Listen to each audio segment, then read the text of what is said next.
Today we're on to book number 8, which is the book of Samuel. There is a bit of a confusion here because it seems there are 2 books of Samuel, and the Bible denotes them as the number 1 then Samuel, then the number 2 then Samuel. And I don't know whether you're supposed to say that as 1 Samuel or 1 Samuel, etc. So I need to figure that out, which I shall try and do by the time we finish this. It seems to be traditionally agreed that the book of Samuel was written by a chap called Samuel, and being the same chap who wrote the book of Judges and the book of Ruth. There doesn't seem to be any great conviction about this, but I don't think we care particularly. Don't know. Seems, anyway, it's set roughly just after the end of the book of Judges, so we're at the point where we're looking something around about 1000 BC. I should probably say, actually, because I've still been using BC throughout any of these videos, and I appreciate there's a move towards BCE for before Common Era. It's weird that seems to have gained some momentum, because I looked up, I gather it's been in use since the 1700s, but it does seem in the last sort of 20 years that suddenly it's becoming a thing. I haven't been doing it, partly because that's the way I've always done it, and I always heard it as BC and AD. I also, I think it feels like it's some sort of waft towards political correctness, which I'm not a massive fan of. It's a rebellious streak or something, perhaps. But yeah, so I'm sticking with BC and AD just because that's the way it was always done. And to be fair, BCE and CE just go back to the same event anyway. So it just seems like I get the inclusivity argument, but it goes back to the same event anyway. So it's a bit of a pointless fudge anyway, I reckon. Anyway, Samuel comes about as a somewhat miraculous birth in that his mother is one of the wives of this other chap. The other wife's having all the babies. Samuel's mother is not having any babies. She prays to God, pledges any son that she has to God as a Nazarite, the whole no wine, don't cut your hair lot. Et voila, she becomes pregnant and Samuel turns up. We then skip forward to Samuel being a little bit older, I think still a child, quite young anyway, where he's a helper to a priest named Eli. Eli has 2 sons who are also helpers, but they are very naughty helpers apparently. Get up to all sorts of problematic things, including stealing from God's barbecue when people bring sacrifices and seemingly sleeping with ladies that they're not supposed to.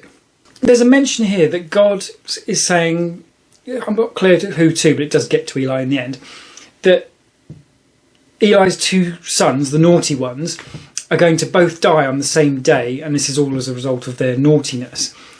And there's an interesting conflict there with the argument William Lane Craig made that I put in, I think it was the Book of Joshua summary, where William Lane Craig made the argument that for God to move people on, women and children, say if they're massacred, moving them on to an afterlife isn't necessarily a bad thing. So you can sort of see where you're coming from. If heaven exists and you're plopped out of this life, which is arguably basically suffering, and moved straight into that, then yeah, okay, there's you can see an angle for some potential there.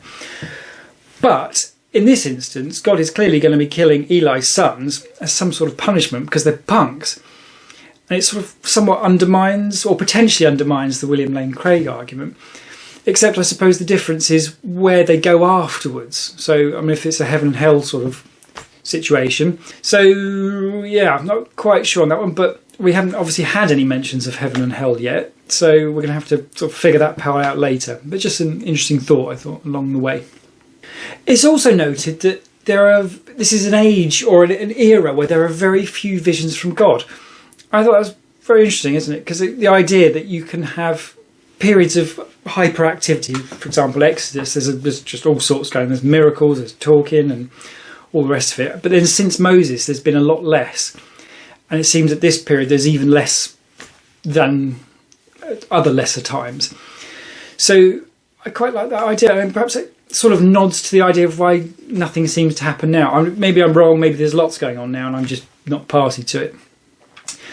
But I certainly get the impression day to day that there aren't many prophets wandering around, and if someone is, then, or trying to, you kind of assume they're mad. But interesting anyway, when the Bible raises within itself points on why, explanations on why things might or might not be happening. There's a somewhat entertaining bit that sounds kind of made up, because it's that whole 3 thing, Samuel's gone to bed and he hears a voice calling to him, Samuel, Samuel. Samuel gets up to go see Eli and say, what do you want? And Eli turns around and says, I didn't call you, go back to bed. Goes back to bed. He hears again, Samuel, Samuel.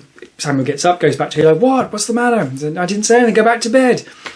This happens a third time, at which point Eli, he twigs that this is God talking to you. And what you have to do is go back to bed, lie down, lie still, and say, yes, God, it's me, I'm listening, please speak, or whatever.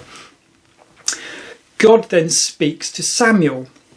It's quite an amusing and cryptic thing he comes out with, though. He says he's going to do things within Israel that are going to make people's ears tingle. Well, that's great. I can't think of anything that could make ears tingle. I mean, ears burning, I guess, is a thing, isn't it? But ears tingle, maybe it's a language thing, maybe it's ears burning. God's going to talk about people.